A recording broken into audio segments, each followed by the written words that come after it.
Shalom, queridos hermanos y amigos. Bueno, hoy nos encontramos para compartir el Evangelio de Marcos. Vamos a estar analizando el conjunto de los versículos del llamado Evangelio de Marcos. Ustedes habrán visto que este Evangelio es similar a otros dos. Me estoy refiriendo específicamente al Evangelio de Mateo y al Evangelio de Lucas. Pero por otro lado, es diferente al Evangelio llamado de Juan. ¿Por qué ocurre esto?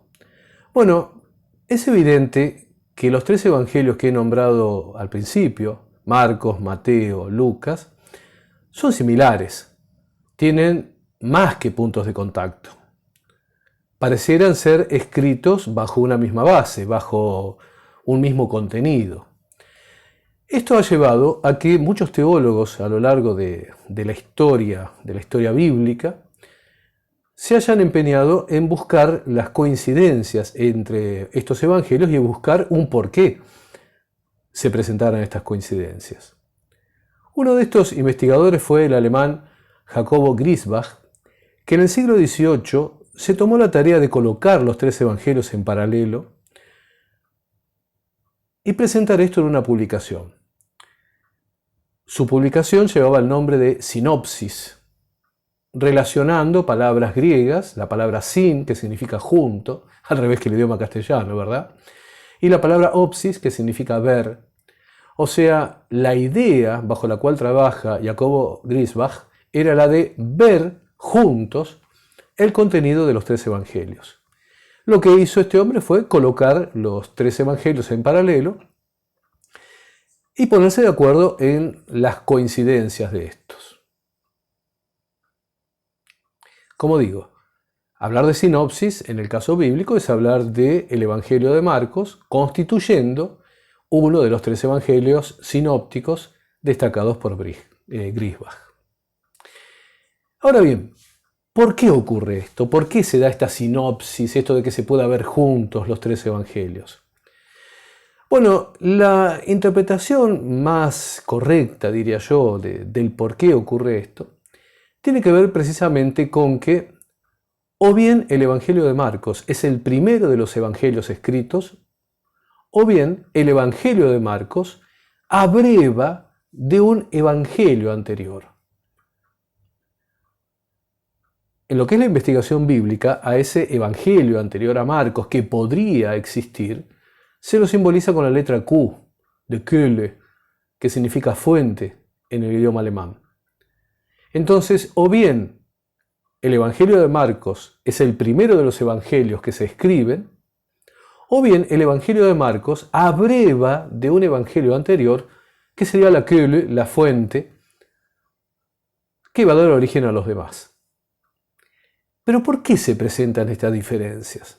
Y debo decirles que realmente me ha sorprendido ver el desconocimiento de algunas personas en Internet, donde hablan de una supuesta contradicción entre los evangelios, ante el hecho de que el Evangelio de Marcos, por ejemplo, diga algo que el Evangelio de Lucas no dice, y viceversa.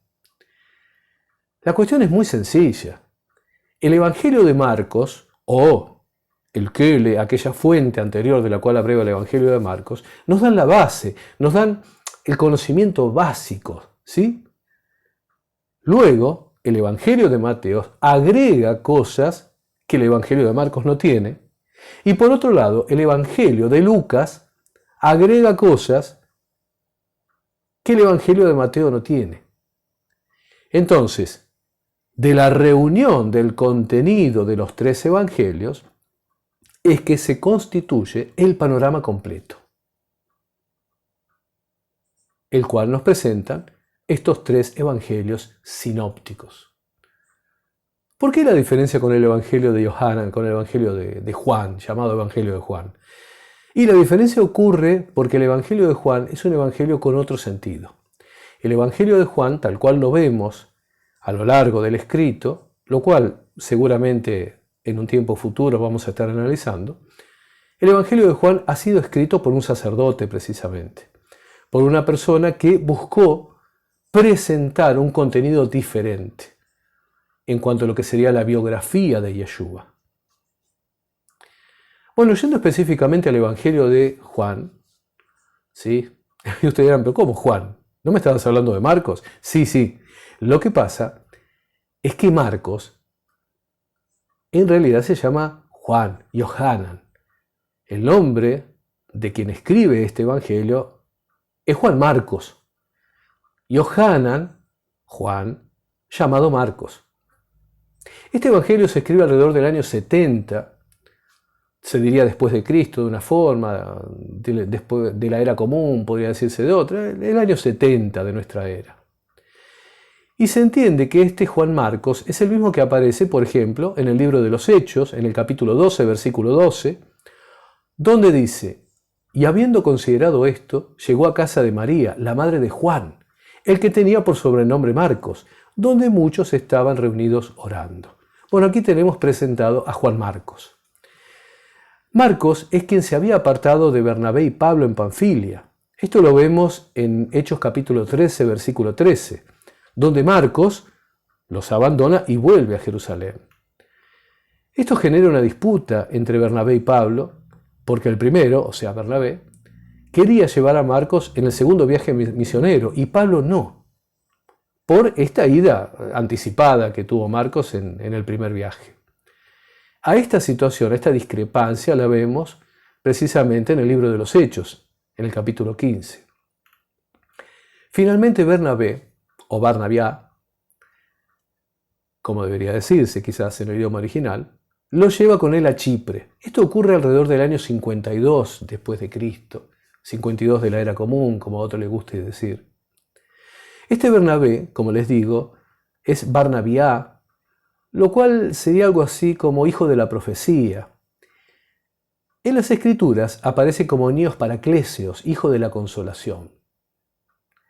Quizás este nombre de Bernabé, de Barnabiá, está relacionado con la promesa profética de recibir la consolación. El nombre de este hijo de la consolación sería Yosef, originalmente. Pero bueno, nos estamos yendo mucho por Bernabé. Sabemos de Marcos que muy probablemente haya llegado a la fe a través de Pedro. ¿Por qué? Porque en el año 60, en la primera carta de Pedro, en el capítulo 5, versículo 13, Pedro lo llama Marcos mi hijo. Físicamente sabemos que no es hijo de él, entonces corresponde entender que se trata de un hijo que ha llegado por la fe. Alrededor de 12 años después de la disputa de Hechos 15, aparece en las cartas de Pablo, siendo considerado de otra forma. A este cambio lo vemos después de la primera carta de Pedro, cuando Pablo está encarcelado.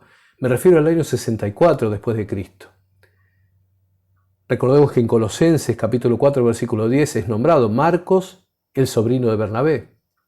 Miremos también Filemón capítulo 1 versículo 24. 2 años después, en el 66 después de Cristo, lo encontramos en Éfeso. A esto lo vemos en la segunda carta de Timoteo, capítulo 4, versículo 11, donde dice, toma a Marcos y tráelo conmigo, porque me es útil para el ministerio. Este es el cambio que yo les decía que vemos luego de que ha pasado aquel acontecimiento y ha pasado más de una década, ¿sí? De esa discrepancia entre Pablo y Bernabé, ese enojo, si se quiere, de Pablo. Algo más con respecto a Marcos. ¿Qué significa el nombre Marcos? Bueno, es obvio que su nombre judío era Yohanan y le decían Marcos, ¿sí? El apodo, el sobrenombre. Un posible significado de esto viene de la mano de las lenguas germánicas, donde encontramos la palabra martelo, que significa viril, fuerte. Bueno, existen a lo largo del Evangelio de Marcos una cantidad importante de palabras tomadas del latín y no del griego, a diferencia de los otros evangelios. Vayamos directamente al Evangelio de Marcos. Capítulo 1, versículo 1. Dice así, principio del Evangelio de Jesucristo, Hijo de Dios, me estoy refiriendo a la versión Reina Valera, si quieren con alguna palabra transliterada, principio del Evangelio, de la Buena Nueva, de Yeshua, el Mesías, Hijo de Dios. Bueno, yo no sé si se llega a captar la profundidad de este primer versículo, las palabras que establece Juan Marcos. Principio de la buena nueva, ¿de quién? De Yeshua, el Mesías. En un momento en el cual muchas personas están debatiendo si Yeshua era o no el Mesías, dentro y fuera de la casa de Judá, dentro y fuera del judaísmo, este judío, Marcos, se anima a decir y escribir y dejar para la posteridad que Yeshua es el Mesías. No presenta ninguna duda. Principio de la buena nueva, comienzo, Bereshit, de la buena nueva de Yeshua el Mesías. Observen ustedes que por una declaración similar a esta, muchas personas perdían la vida. ¿Cómo continúa Marcos? Dice, Hijo de Dios. ¡Ah! Esto es impresionante. A veces pienso si por la lectura cotidiana, si por estar acostumbrados, no perdemos de vista estas cosas tremendas. Claro, tenemos el primer versículo y se sigue y se continúa, pero observen la sentencia tremenda que está dando Yohanan, Juan Marcos, en este primer versículo. Dice que Yeshua, el Mesías, es Hijo de Dios. En Mateo, en el Evangelio de Mateo, se lo describe como hijo de David, hijo de Abraham. Si se piensa un poco, la idea de que sea hijo de David e hijo de Abraham no debe ser importante para el público gentil, ¿sí? En cambio, la aseveración de Marcos, hijo de Dios, es de alcance para el no judío. Mateo sabemos que fue un evangelio escrito en hebreo, ¿sí? Tenemos el Mateo de Shem Tov, el Mateo de Utiliet, que están en hebreo y nos dan las pautas. Pero este evangelio no fue escrito en hebreo. Y este evangelio está apuntando desde el principio a un pueblo, a un público gentil. Observemos esta aseveración, Hijo de Dios. Como digo, esto es de alcance para el no judío. Más que para la casa de Judá, esto va apuntado a la casa de Israel, que está perdida entre las naciones. Y obviamente esto lo tiene que decir antes de que los israelitas, perdidos entre las naciones, se den cuenta que son hijos de Abraham por la promesa. Luego de decir que este es el principio de las buenas nuevas de Yeshua, el Mesías, quien es Hijo de Dios, veremos que Marcos va a dar un salto. Marcos pasa abruptamente de decir quién es Yeshua a describir la situación del bautista y al bautismo del Señor. El Evangelio de Marcos es un evangelio que apunta a la acción. Directamente va a la predicación de la buena nueva. A diferencia, por ejemplo, de Mateo, que da todo en la cronología, o de Lucas, que incluso nos aporta datos de la infancia, o de Juan, de Yohanan, o de quien haya escrito el Evangelio de Juan, que nos da datos de la preexistencia como la palabra. Cada uno apunta a algo distinto. Marcos, como les digo, apunta directamente a la predicación de la buena nueva. Es más, esto lo vemos en el propio lenguaje con el cual está escrito esto. Por ejemplo, Marcos utiliza en el idioma griego un término, la palabra euthys, que significa de inmediato, y esto se usa muchas veces en este Evangelio de Marcos. Pensemos algo más. Si se toma en cuenta que Marcos es discípulo de Pedro, podemos ver una cuestión de formas, cómo ha quedado la impronta de Pedro en la narración de lo que aconteció. A este estilo lo vemos, por ejemplo, también en la narración que Pedro hace a Cornelio. Recuerden ustedes, pueden dirigirse a Hechos capítulo 10, versículos 36 al 39. Si observan la forma de Pedro utilizada en ese lugar, van a ver que es también una forma directa, una forma inmediata, una forma eusis. Bueno, como les digo, pasa directamente Marcos a hablarnos del bautista, de la situación del bautista. Fíjense capítulo 1, versículo 2, dice, como está escrito en Isaías el profeta, he aquí yo envío mi mensajero delante de tu faz, el cual preparará tu camino delante de ti. Bueno, Acá tengo que hacer un poquito de historia en cuanto a las versiones bíblicas, en cuanto a los manuscritos, porque hay dos versiones del mismo escrito, lo cual, repito, por favor, y seamos astutos en esto, que haya dos versiones del mismo escrito no significa que haya contradicciones. No les den lugar al maligno escuchando palabras huecas, palabras vanas que hablan de contradicciones. Si tenemos dos versiones de un mismo escrito, estas se complementan. Fíjense, por ejemplo tenemos la versión Nestlé, Westcott y Hort, la de la Sociedad de Literatura Bíblica. En esta versión uno puede leer como está escrito en Isaías el profeta. Ahora, si uno observa, por ejemplo, el texto bizantino mayoritario, el texto de la Iglesia Ortodoxa griega, el Textus Receptus o el Código Besa del 1598, va a ver que dice cómo está escrito en los profetas. Cuando Casiodoro de Reina escribe la Biblia del Oso en el año 1569, escribe de esa forma y coloca una llamada al margen donde dice, o en Isaías el profeta.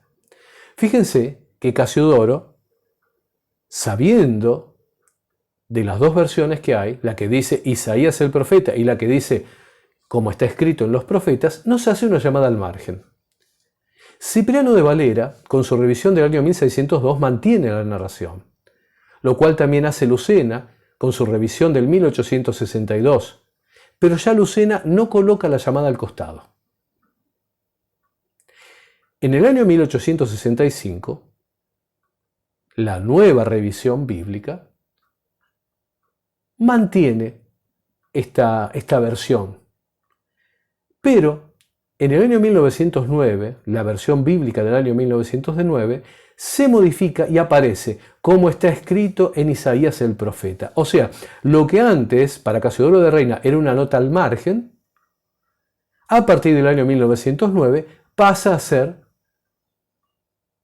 parte del texto principal. Y esto se mantiene en la versión del año 1960. Que es la que la mayoría tiene, la Reina Valera 1960. Por otro lado, la versión católica, por ejemplo, Nácar Colunga, dice como está escrito en el profeta Isaías, pero tiene una llamada donde se aclara que también el texto hace alusión a otro profeta. Entonces, revisando lo que he dicho hasta ahora, hay dos versiones de esta primera parte del versículo, donde una dice como está escrito en Isaías el profeta, como dice actualmente la versión Reina Valera 1960, lo cual, como les dije, cambió desde el año 1909, pero si alguien hubiese leído una Biblia en castellano en el 1880, por ejemplo, habría leído cómo está escrito en los profetas. Si bien sabemos que está escrito en Isaías, ¿cuál es el otro profeta? Bueno, como les dije recién, Malaquías. Malaquías capítulo 3, versículo 1 dice, «He aquí, yo envío mi mensajero, el cual preparará el camino delante de mí, y vendrá súbitamente a su templo el Señor, a quien vosotros buscáis, y el ángel del pacto, a quien deseáis vosotros. He aquí viene, ha dicho Yahweh de los ejércitos». Bueno, como ustedes pueden ver, Isaías nos dice, «He aquí yo envío mi mensajero delante de tu faz, el cual preparará tu camino delante de ti». ¿Qué es lo que recepta? Precisamente el texto que aquí se nos da como de Marcos. Ahora bien, ¿por qué es importante tomar en cuenta también el texto de Malaquías? Porque Malaquías nos dice, vendrá súbitamente a su templo. Observen esto, qué tremendo, qué importante. Malaquías nos dice que aquel que viene luego del mensajero, vendrá súbitamente a su templo. Su templo. Y sabemos que el templo es de Dios. Malaquías con esto, ¿qué nos está diciendo? Que aquel que viene luego del que prepara el camino es precisamente Dios, el dueño del templo. También en este texto de Malaquías se lo está nombrando como Joángelos tes diasequés, o como Malach Averit, lo he dicho en los dos idiomas principales, ¿sí? Se lo está nombrando como el ángel del pacto. Observen ustedes que dice, y vendrá súbitamente a su templo el Señor a quien vosotros buscáis, y el ángel del pacto, el Joángelos Tesiaseques, o Malach Averit, el ángel del pacto. Muchas veces hemos escuchado que antes de la llegada de Yeshua debía venir Elías. De hecho, mis paisanos cuando celebran Pesaj dejan preparada la copa de Elías y la puerta abierta para que ingrese. Ahora, bien podríamos preguntarnos, ¿dónde dice que vendría primero Elías? Bueno, también eso está en Malaquías. Malaquías capítulo 4, versículo 5 dice, «He aquí, yo os envío el profeta Elías, antes que venga el día de Yahweh, grande y terrible». Algo más. En Malaquías 3.1 dice, «A quien vosotros buscáis». ¿A quién estaban buscando? ¿A quién estaban esperando? Bueno, la respuesta también está en Malaquías. Malaquías 2.17 dice, «Habéis hecho cansar a Yahweh con vuestras palabras, y decís, ¿en qué le hemos cansado? En que decís cualquiera que hace mal agrada a Yahweh, y en tales se complace. O si no, ¿dónde está el Dios de justicia?» Bueno, las palabras de las personas apuntan a un cansancio provocado por ver que no llega el castigo de los pecadores y se hace justicia. Pues bien, al decir que quien llega después del Bautista es el profetizado que vendría después de Elías, lo que se está diciendo es que Yeshua es el Dios de justicia, o sea, el Elohe Amishpat.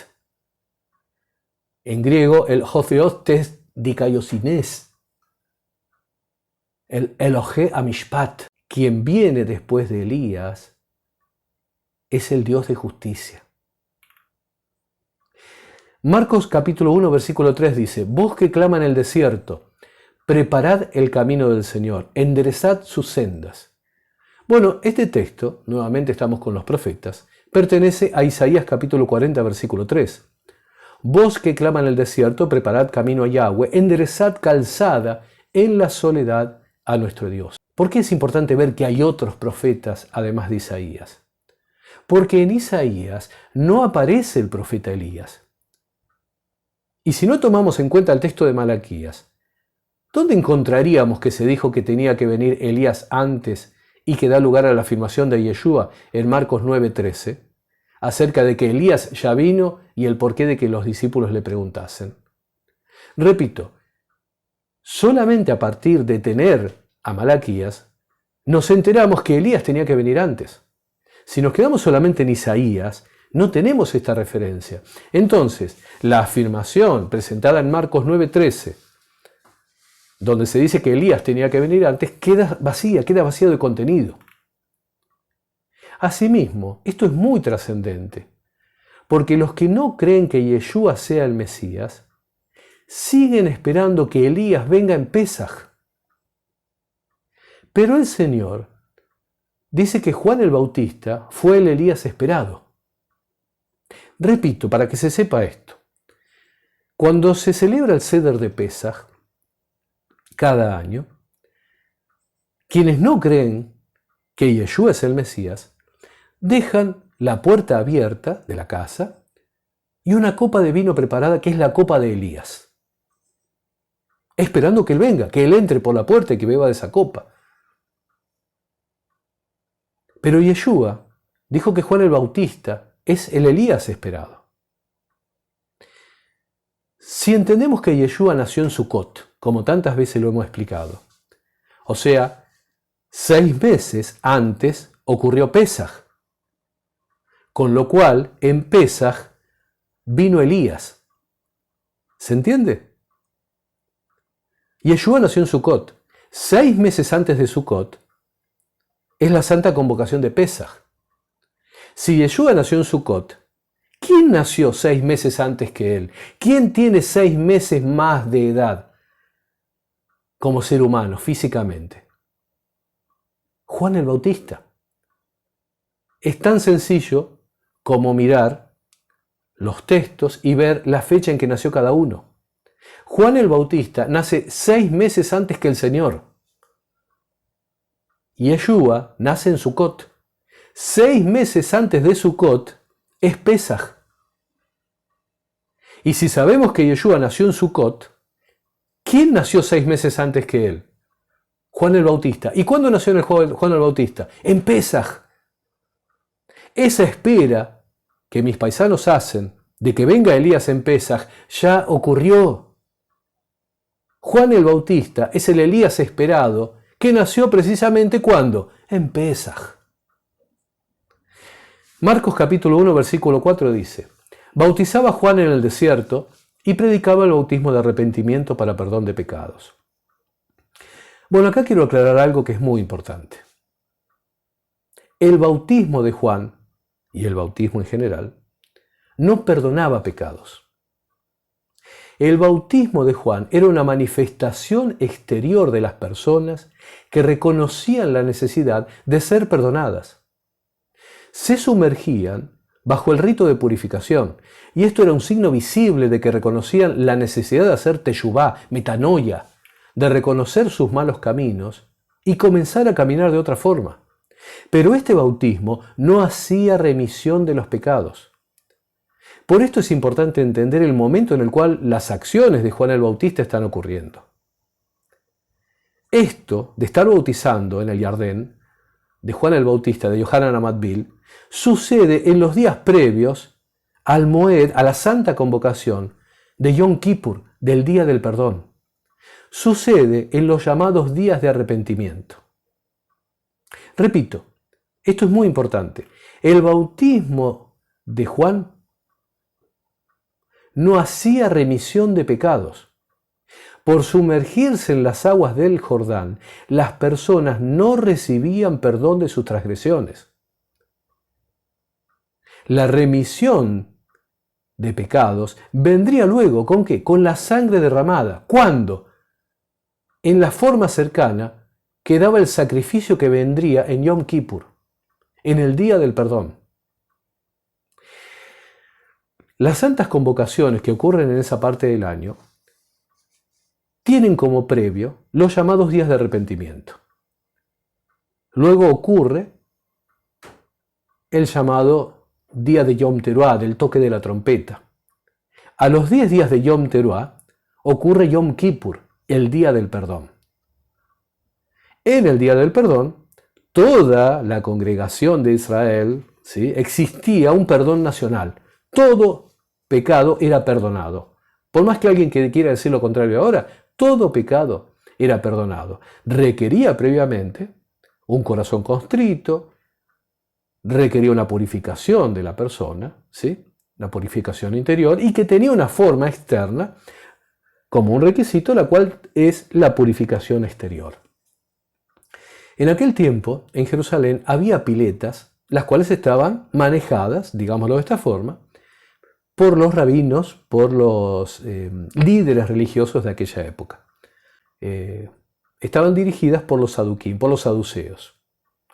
Esta era parte de un sacerdocio corrupto. Esto lo veía mucha gente. No era necesario que alguien les explicase la corrupción de los sacerdotes y su relación con los poderosos romanos y con Herodes.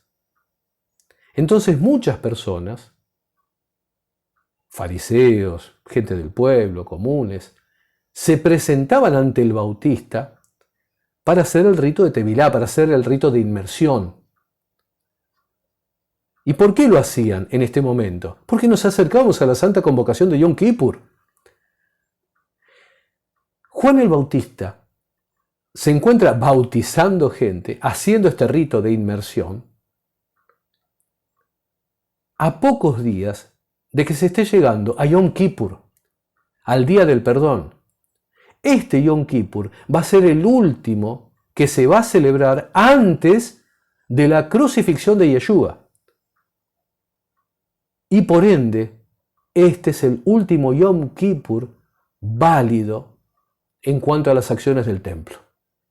Luego de la crucifixión de Yeshua y por ende de la remisión de pecados a partir de su sangre, la única forma en que haya remisión de pecados va a ser a través de la sangre derramada en el sacrificio de Yeshua. Recordemos Mateo capítulo 26, versículo 28. Porque esto es mi sangre del nuevo pacto, que por muchos es derramada. ¿Para qué? Para remisión de los pecados. Por gusto, lo voy a leer en griego, tanto el Evangelio de Mateo como el Evangelio de Marcos. Mateo 26, 28 y Marcos 1, 4. Escuchen solamente las palabras, no necesitan ser traductores de griego. Mateo 26, 28. Donde dice, porque esto es mi sangre del nuevo pacto que por muchos es derramada para remisión de los pecados. En griego es, tuto garestin, to aimamu, to teskaines diasekes, to peripolon, ekhi nomenon, eis afesin hamartion. Eis afesin hamartion, para remisión de los pecados. Escuchen el Evangelio de Marcos. Marcos 1, 4. Donde dice, bautizaba Juan en el desierto y predicaba el bautismo de arrepentimiento para perdón de pecados, ¿sí? Y predicaba el bautismo de arrepentimiento para perdón de pecados. En griego es, kai kreson baptisma metanoias eis afesin hamartion. Eis afesin hamartion. No es necesario que sean traductores de griego para escuchar que el Evangelio de Mateo 26, 28 y Marcos 1, 4 terminan diciendo lo mismo, eis afesin hamartion. ¿Qué significa? Para remisión de pecados. Luego de la muerte y resurrección de Yeshua, es solamente su sangre derramada la que da remisión de pecados. Marcos 1:5. Y salían a él toda la provincia de Judea y todos los de Jerusalén, y eran bautizados por él en el río Jordán, confesando sus pecados. Si estamos atentos, veremos que en tan solo 2 versículos, Marcos nos ha dado las llaves para alcanzar la salvación. En primer lugar, una disposición interior basada en el reconocimiento de que se está en falta, en deuda con el Creador. Unida a esta disposición, va la teshuvá, el arrepentimiento de lo que se ha hecho. Pero no solamente un arrepentimiento a secas, sino acompañado de un cambio de rumbo, un cambio de dirección en la vida. Además, si tomamos en cuenta que nuestras acciones son el resultado de una voluntad interior, una intención de hacer determinado acto en contra de la voluntad de Dios, entonces también es requerido un cambio mental, un cambio interior, lo cual en los evangelios es conocido en griego como metanoia. Una vez que ese cambio interior, esa voluntad pecaminosa, es torcida, solamente la sangre derramada puede limpiar definitivamente lo que se ha hecho. Por ello, he dicho que el bautismo no perdona pecados, ni redime. El bautismo es un símbolo externo que manifiesta la disposición que he comentado.